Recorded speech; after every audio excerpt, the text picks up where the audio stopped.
Hello students, welcome to my channel. In this video, we are going to discuss unsaturated solution, saturated solution and the effect of temperature on solubility of solids in liquids.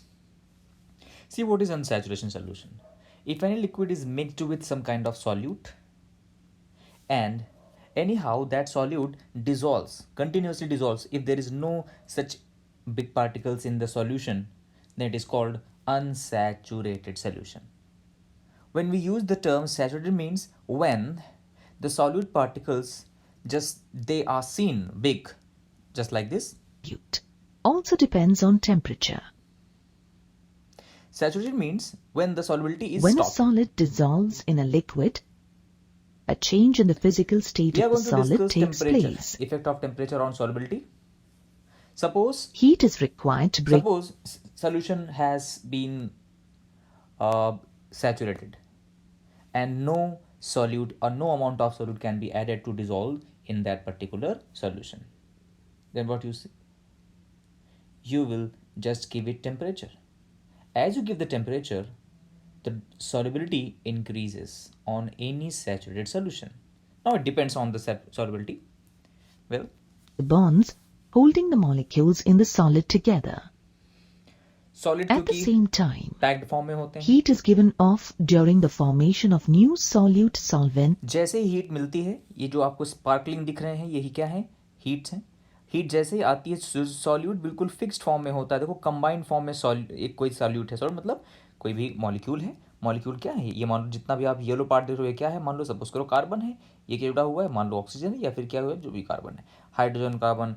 अब ये जो छोटे छोटे ये droplets हैं आपको क्या दिख रहे हैं? वाटर के दिख रहे हैं. तो वाटर क्या करता है? बिकॉज ऑफ टेम्परेचर देने से सॉल्यूट के अंदर के पार्टिकल्स के बॉन्ड स्प्लिट होते हैं. जैसे बॉन्ड स्प्लिट होंगे तो ये जो सॉल्वेंट पार्टिकल कौन होता है? वाटर होता है. ये जो ऐसा बॉन्ड बना हुआ है, ये सब क्या है? ये आपको ऐसे ऐसे और ऐसे दिख रहे हैं. ये सब क्या है? बेसिकली ये सॉल्वेंट पार्टिकल हैं जो कि ब्लू और पर्पल कलर में है. वो क्या है? Solvent particle. सॉल्वेंट पार्टिकल को क्या मिल जाते हैं? ये वीक बॉन्ड्स, और इससे क्या होता है? डिसोल्यूशन हो जाता है. Bonds. See, If the heat liberated in the dissolving process is greater than the heat required to break the solid apart, the net dissolving reaction is exothermic. see why As exothermic? energy is given off, suppose exothermic आप तभी use करोगे जब आप बोला जाएगा heat liberated in the dissolving process. अगर कोई solute, कोई भी ठोस चीज़ आप किसी लिक्विड में डिसॉल्व कर रहे हो, घोल रहे हो, तो क्या होगा? हीट जितनी भी बाहर आएगी वो ज़्यादा है heat required to break the solid apart. मतलब ये कहने का मतलब सिंपली हुआ, अगर कोई भी चीज़ पानी में घुलने के बाद, कोई भी सॉल्यूट पार्टिकल या कोई भी चीज़ या कोई भी सॉलिड चीज़ है, आप पानी में घुसेड़ रहे हैं, पानी में जैसे ही आप डाल रहे हैं तो उसमें क्या होगा? होगा क्या कि वो डिसॉल्व होगा तो हो सकता है हीट प्रोड्यूस हो. हीट अगर ज़्यादा प्रोड्यूस दिखती है, यानी क्या लिखा है term is heat liberated in the dissolving process greater than heat required to break the solid apart. Solids को तोड़ने से ज़्यादा हीट बाहर निकल रही है. करेक्ट? तो क्या बोलेंगे? ये एक्सोथर्मिक रिएक्शन है. Right. in the process. It can be seen that as per Le Chatelier's principle, अब ये सॉलिड के आप देख सकते हो, ये एक yellow we particle, are all accustomed to thinking of solutions as mixtures of a substance. Yellow particle और We are all जितने accustomed भी to blue thinking particle of थे, solutions as वो सारे के सारे डिसॉल्व हो रहे थे आपके we are all, solvent molecule से. और सॉल्वेंट मॉलिक्यूल क्या है? सॉल्वेंट मॉलिक्यूल है आपका ये वाला पार्ट. देखते हैं. we are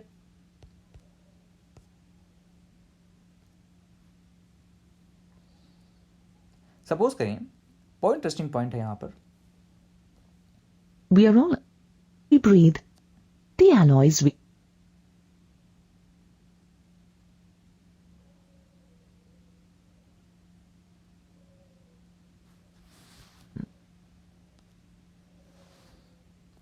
जिसे हम सॉलिड बोलते हैं. सॉलिड में क्या देखोगे? ये येलो पार्ट है और ये जो ग्रीन पार्टिकल है. अब ये एक पूरा कंबाइंड केज लाइक स्ट्रक्चर बना था सॉलिड का. सॉलिड के छोटे छोटे पार्टिकल हीट की वजह से टूटे और जैसे ही टूटे तो इस पार्टिकल को पानी के ड्रॉप्स ने, ये देखो ये पानी के ड्रॉप्स हैं, पानी का फॉर्मूला लिखा हुआ ये H2O है, ये जो ये है ब्लू वाला ये क्या है ऑक्सीजन है, ये जो पर्पल है ये क्या है हाइड्रोजन है। तो जो फॉर्मूला बना ये H2O है, एक H2O मॉलिक्यूल, ये H2O मॉलिक्यूल, ये H2O मॉलिक्यूल, ये H2O मॉलिक्यूल। तो देखें ये ग्रीन वाले पार्टिकल को H2O मॉलिक्यूल ने घेर लिया ना, तो जितना ज़्यादा से ज़्यादा बॉन्ड वाटर बॉन्ड जितने ज़्यादा बनेंगे, यानी कि जितना ज़्यादा से ज़्यादा पार्टिकल को वाटर बॉन्डिंग मिल जाएगी तो क्या बोल देंगे डिसोल्यूशन हो गया। और ऐसे केसेस में क्या देखते हैं यहाँ पर हीट प्रोड्यूस हो सकती है या फिर हीट लगाई जाएगी, डिफरेंट करेगा दो अलग केसेस में। For salts like cerium sulfate and sodium carbonate mono.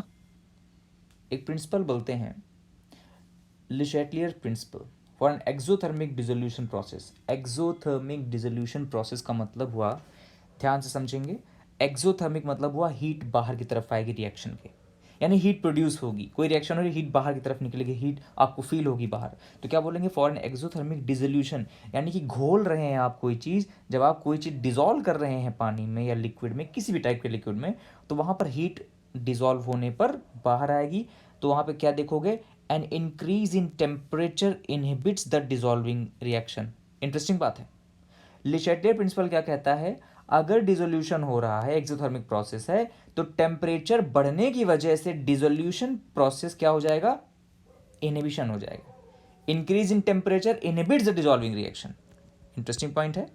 ले चैटलियर प्रिंसिपल का कंसेप्ट ये होता है, अगर कोई रिएक्शन हो रही है, सपोज कोई भी चीज़ इक्विलिब्रियम स्टेट में है और उसमें किसी भी तरह का चेंज हो, तो कोई भी रिएक्शन होगा, यानी कि जो उसका इक्विलिब्रियम होगा उस चेंज को अपोज करेगा, तो इसलिए उसे हम क्या बोलते हैं, इक्विलिब्रियम, यानी कि क्या बोलते हैं, ले चैटलियर प्रिंसिपल के अकॉर्डिंग बात करेंगे। Since excess heat is already being produced by the reaction, ठीक है ना, क्योंकि वो एक्सोथर्मिक प्रोसेस से डिसोल्यूशन हो रहा है, तो टेम्परेचर बढ़ने की वजह से, increase in temperature, dissolving process कम हो जाती है। ले चैटलियर प्रिंसिपल भी हर जगह लगाया जाता है। अब बात करते हैं आगे। Hydrate. An increase in temperature decreases solubility. Yes, इस पॉइंट को अच्छे से याद रखेंगे। On the other hand, इस ग्राफ को आपको प्रॉपर्ली ड्रॉ करना है। देखो यहाँ पर सॉल्युबिलिटी का टेम्परेचर पे क्या इफेक्ट आएगा, याद रखेंगे इस चीज़ को। टेम्परेचर इंक्रीज हो रहा है तो एक एक्सटेंट तक तो सॉल्युबिलिटी बढ़ती है, उसके बाद ज़्यादा टेम्परेचर बढ़ाओगे तो सॉल्युबिलिटी क्या हो जाएगी, डिक्रीज हो जानी। इससे इसी को याद रखेंगे। सॉल्युबिलिटी अभी हमने यहाँ पे लिया सीरियम सल्फेट का एग्जाम्पल और सोडियम कार्बोनेट का एग्जाम्पल। टेम्परेचर के इंक्रीजिंग रेंज है और ये सॉल्युबिलिटी रेंज है। ध्यान से देखो यहाँ पर ये इसका डिक्रीजिंग ग्राफ आ रहा है, तो इंक्रीज कर रहे हैं, इसका प्रोसेस का मतलब दिखा रहा है। अब आप कहोगे कि अगर हम शुगर को पानी में घोलते हैं तो एक टाइम आता है जब पानी में चीनी घुलनी बंद हो जाती है, लेकिन अगर उसी को हम हीट कर दें तो वही शुगर घुल जाती है। याद रखेंगे, एक अलग प्रोसेस है, अलग अलग चीज़ों में सॉल्युबिलिटी का इफेक्ट अलग अलग आएगा, याद रखेंगे इस चीज़ को। यहाँ पर जो इफेक्ट आपको मिलेगा, आपको ये हमेशा एग्जांपल याद रखें, सीरियम सल्फेट और सोडियम बाइकार्बोनेट, सोडियम कार्बोनेट का एग्जांपल दिया है। यहाँ पर टेम्परेचर इंक्रीज करने पे सॉल्युबिलिटी का प्रोसेस या डिसोल्यूशन प्रोसेस डिक्रीज हो रहा है, ठीक है ना। और देखो मैंने हमेशा एग्जांपल दिया है कि सॉल्युबिलिटी जब भी बात करते हैं पर 100 ml ऑफ वाटर की बात करते हैं। Next, if the heat given off in the dissolving reaction is less than the heat required to break the solid apart, the net dissolving reaction is endothermic. अब एक इंटरेस्टिंग पॉइंट आई। एक्सोथर्मिक के लिए हमने देखा heat बढ़ने पर dissolution कम हो रहा है, यानी सॉल्युबिलिटी कम हो रही है। अब बात करते हैं एंडोथर्मिक। एंडोथर्मिक क्या मतलब होता है, ये दोनों पार्ट आपको याद रखने हैं, एंडोथर्मिक क्या होता है और एक्सोथर्मिक क्या होता है। एंडोथर्मिक का सिंपली मतलब हुआ heat given off in the dissolving reaction is less than heat required to break the solid apart. क्या मतलब हुआ इसका, बड़ा इंटरेस्टिंग पॉइंट है। आप कह रहे हो जो रिएक्शन के बाद हीट निकल रही है उसका अमाउंट कम है, यानी उस हीट की वैल्यू कम है किसके कंपैरिजन में, जितनी हीट हमने लगाई है, यानी कि हमने हीट ज़्यादा लगाई है तब जाके रिएक्शन हुई है, और जो हीट बाहर निकली है वो उसका अमाउंट कम है, तो क्या बोलते हैं एंडोथर्मिक। यानी हमने जब हीट लगाई है ज़्यादा तो एंडोथर्मिक, अगर हीट कम निकली है बाहर तो भी एंडोथर्मिक। याद रखेंगे, अगर हम हीट लगा रहे हैं कम और रिएक्शन के बाद हीट बाहर ज़्यादा निकल रही तो क्या बोलेंगे, एक्सोथर्मिक रिएक्शन। ये पॉइंट्स हैं आपके, यहाँ पे इसको डिस्कस करना है। नेक्स्ट देखेंगे यहाँ पर, As per Le Chatelier's principle, For an endothermic dissolution reaction, more heat facilitates the dissolving reaction by providing energy to break the bonds in the solid. तो The पॉइंट आप याद solubility रखें। of most substances like sodium nitrate, sodium आपने क्या देखा? For endothermic dissolution process, कोई भी endothermic reaction है, more heat facilitates the dissolving reaction by providing energy to break the bonds in the solid. याद रखेंगे, एंडोथर्मिक रिएक्शन में heat देने पर डिसोल्यूशन बढ़ जाता है, यानी सॉल्युबिलिटी बढ़ जाएगी, और एक्सोथर्मिक रिएक्शन में हीट देने पर या हीट बढ़ाने पर डिसोल्यूशन यानी सॉल्युबिलिटी कम हो जाती है। ये 2 पॉइंट आपके इस वीडियो के पूरे हुए।